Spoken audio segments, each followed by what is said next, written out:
Over the past few years, the Call of Duty franchise has been suffering from a lack of quality. While the series has been running on the success of Modern Warfare and more recently Black Ops, Call of Duty to many gamers has lost its appeal, and with the release of Battlefield 1 and Titanfall 2, it seems that this latest Call of Duty game is under pressure to perform. Infinite Warfare is the 13th title of the Call of Duty series and is developed by Infinity Ward. This year's game expects space-based combat and features Kit Harington as the main villain and cameos from former Formula 1 world champion Lewis Hamilton and UFC superstar Conor McGregor. Infinite Warfare plays like your normal first-person shooter and for the most part is a typical Call of Duty game. The fast-paced gameplay is what gamers expect from this franchise, and it's good to see that for the most part this hasn't changed. The multiplayer also plays like classic multiplayer mode, and the inclusion of the zombies seems to be a strange but fun addition to this year's game.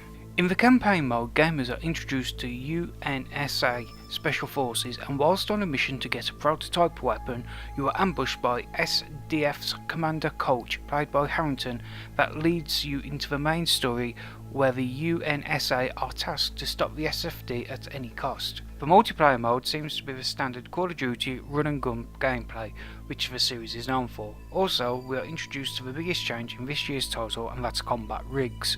Rigs helps define what sort of multiplayer experience you will get and offers its own bonuses and perks.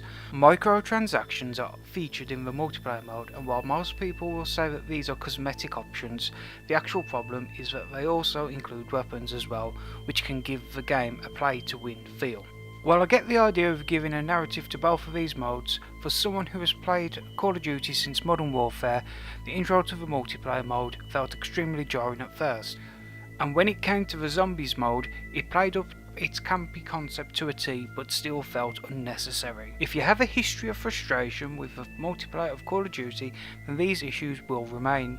Also, when it comes to the zombie modes, for me it seems like this was included just to give gamers another reason to keep the game. While this year's Call of Duty game seems to do a lot to recapture the success of the past titles, for me it still falls short in some regards. While it's not as bad as Ghosts and Advanced Warfare, I feel that it's nowhere near the heights of the Modern Warfare series. What I've played of the single player campaign seemed decent, however the multiplayer modes feel like they're playing catch up to games like Battlefield 1 and Titanfall 2.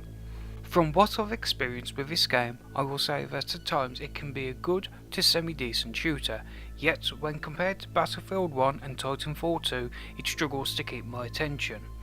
Unless you're a die-hard Call of Duty multiplayer and zombies fanatic, I honestly cannot recommend paying full price for this title.